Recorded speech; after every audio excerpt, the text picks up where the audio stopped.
Saya akan menjelaskan tentang instrumen pasar modal.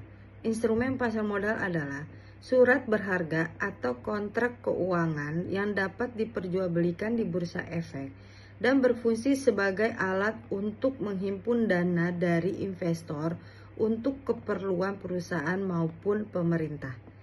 Investasi di pasar modal berarti menanamkan dana pada instrumen tersebut untuk memperoleh imbal hasil sesuai jenis dan risiko masing-masing instrumen.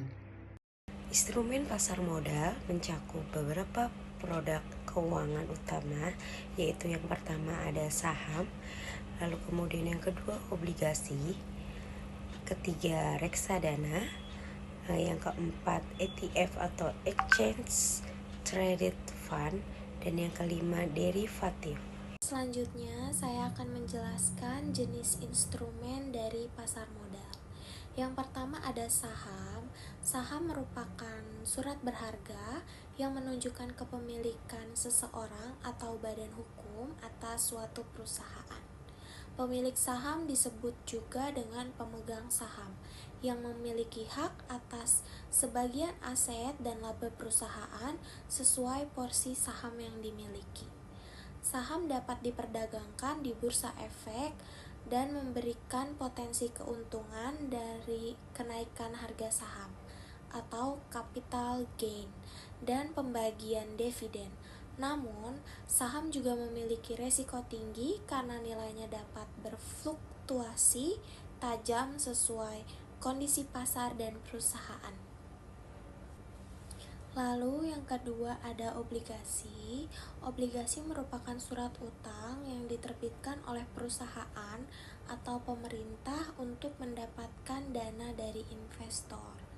Dengan membeli obligasi, investor meminjamkan sejumlah uang kepada penerbit obligasi dan sebagai gantinya menerima bunga atau kupon secara berkala serta pengembalian pokok saat obligasi jatuh tempo. Obligasi cenderung memberikan pendapatan tetap dan resikonya tergolong lebih rendah dibanding saham, terutama bila obligasi diterbitkan oleh pemerintah atau perusahaan yang memiliki kredibilitas tinggi. Lalu yang ketiga ada reksadana. Reksadana merupakan wadah yang digunakan untuk menghimpun dana dari masyarakat pemodal yang kemudian dikelola oleh manajer investasi profesional untuk diinvestasikan dalam portofolio efek berupa saham, obligasi, atau instrumen pasar uang lainnya. Reksadana memberikan kemudahan investasi karena dana yang dikelola secara kolektif ini memungkinkan investor mendapatkan diversifikasi dan pengelolaan profesional tanpa harus mengelola investasi itu sendiri. Jenis reksadana ada beberapa, antara lain reksadana pasar uang, reksadana pendapatan tetap atau obligasi, reksadana saham, dan reksadana campuran. Assalamualaikum warahmatullahi wabarakatuh. Perkenalkan, nama saya Syafitri Maharani dengan NIM 64240506. Saya akan membacakan jenis instrumen pasar modal. Yang pertama ada ETF, Exchange Trade Fund, produk investasi reksadana yang diperdagangkan di bursa efek seperti saham. ETF berisi kumpulan berbagai aset, saham, obligasi, komoditas, dan lain-lain, dan dirancang untuk meniru kinerja suatu indeks tertentu, seperti indeks saham atau obligasi. Lalu ada derivatif, kontrak keuangan yang nilainya berasal dari aset acuan underlying aset, seperti saham, komoditas, atau mata uang, dan sering digunakan untuk manajemen risiko, lindung nilai, atau spekulasi. Ini adalah perjanjian antara dua pihak atau lebih untuk menukar sejumlah uang atau aset pada waktu tertentu di masa depan dengan harga yang telah ditentukan. Selanjutnya ada jenis pasar uang. Yang pertama itu adalah tabungan. Untuk tabungan ini adalah simpanan uang yang disisihkan dari pendapatan dan dapat diambil kapan saja. Untuk tabungan ini itu simpanan uang yang bisa diambil kapan saja. Nah, tabungan ini juga berfungsi untuk menyimpan dana untuk masa depan, lalu memenuhi kebutuhan yang tak terduga, dan juga bisa melatih kebiasaan untuk mengatur keuangan. Yang kedua itu ada deposito, ya. Deposito ini sama seperti tabungan, yang membedakan hanya deposito tidak bisa diambil secara sewaktu-waktu ataupun secara bebas, ya, karena untuk deposito ini ada jangka waktunya yang sudah ditentukan untuk diambil.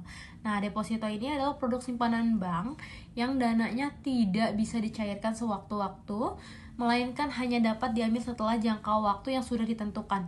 Jadi hanya bisa diambil atau dicairkan itu sesuai dengan waktu yang sudah ditentukan atau kesepakatannya, ya.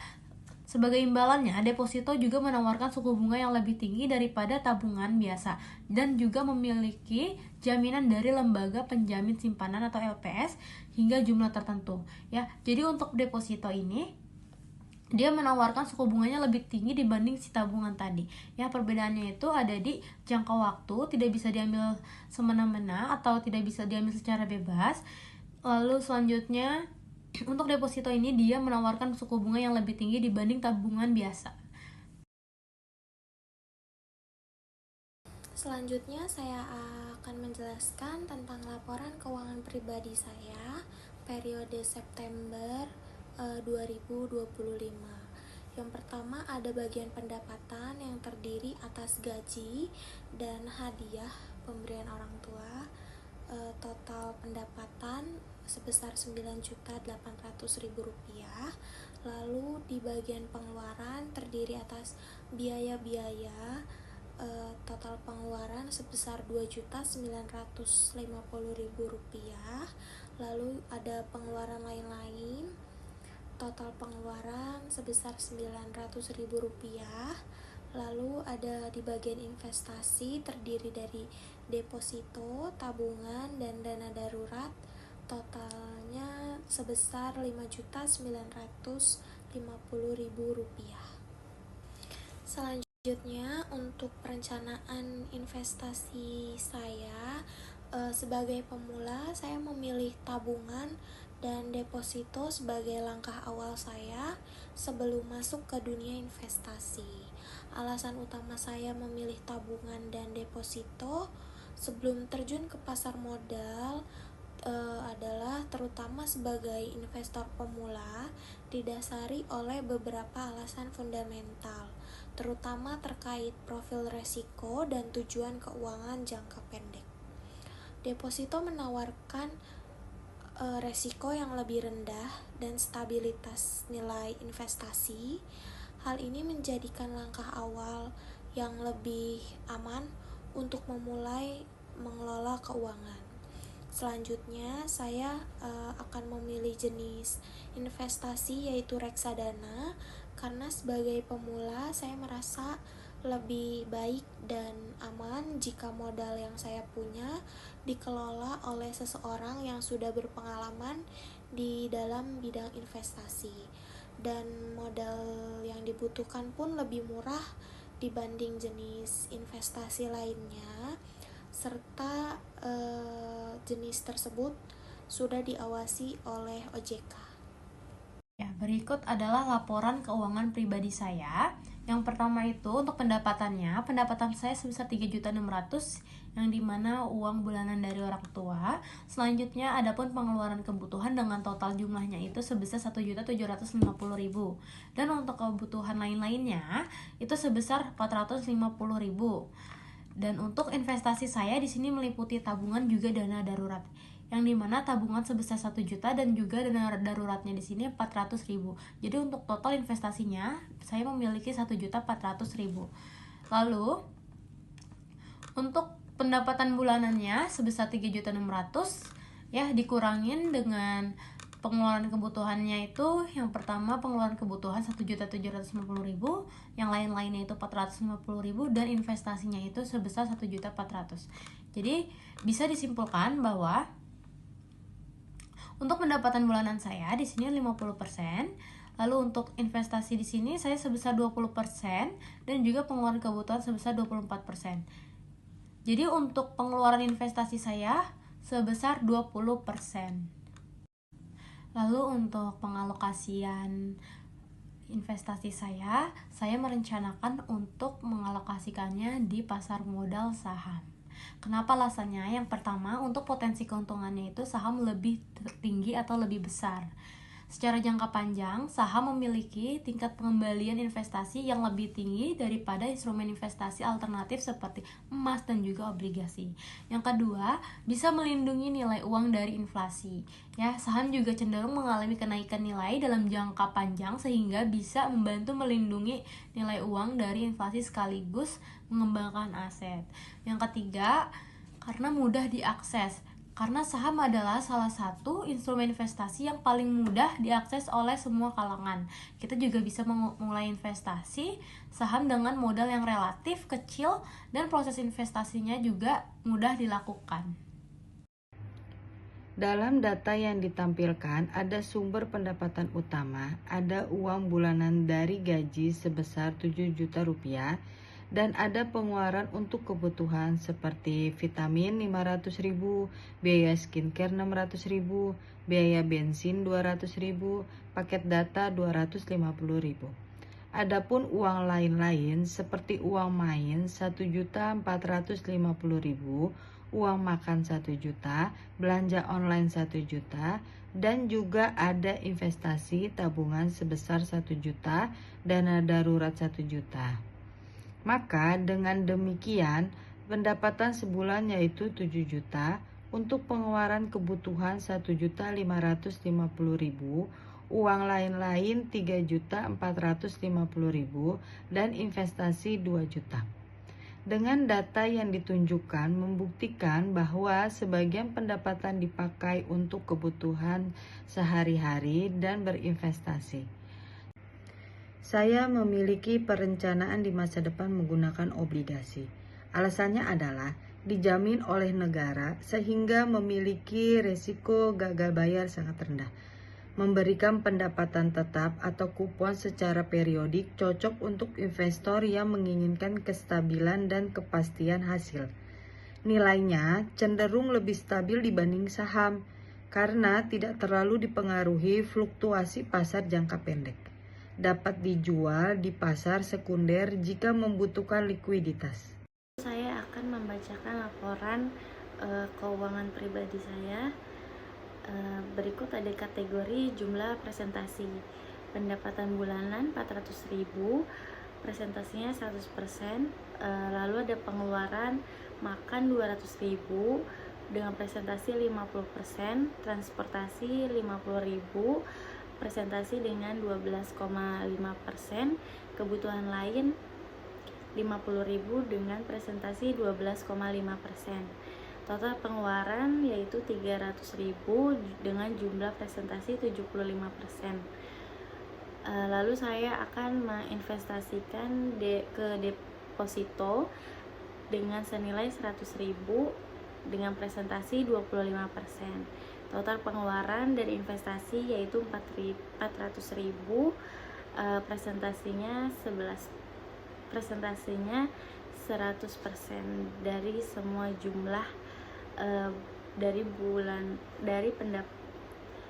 pendapatan bulanan. Lalu di sini saya akan membagikan perencanaan saya, yaitu saya akan masuk ke deposito. Kenapa deposito? Menurut saya ini jenis investasi yang paling simpel tapi menguntungkan. Salah satu kelebihannya ada di tingkat keamanan yang tinggi, karena uang yang kita simpan di deposito dijamin oleh lembaga LPS, yaitu lembaga penjamin simpanan. Jadi kita nggak perlu khawatir kehilangan dana kalau terjadi sesuatu sama pihak bank. Selain aman, bunga yang ditawarkan di deposito juga lebih tinggi dibandingkan tabungan biasa. Jadi walaupun hasilnya nggak sebesar investasi berisiko tinggi, tetap lumayan buat tambah pemasukan pasif tanpa harus repot. Yang kedua, menurut saya hal yang bikin deposito menarik adalah proses dan pengelolaannya sangat sederhana. Kita cukup menaruh dana di bank dalam jangka waktu tertentu, dan setelah jatuh tempo kita tinggal menikmati hasil bunganya.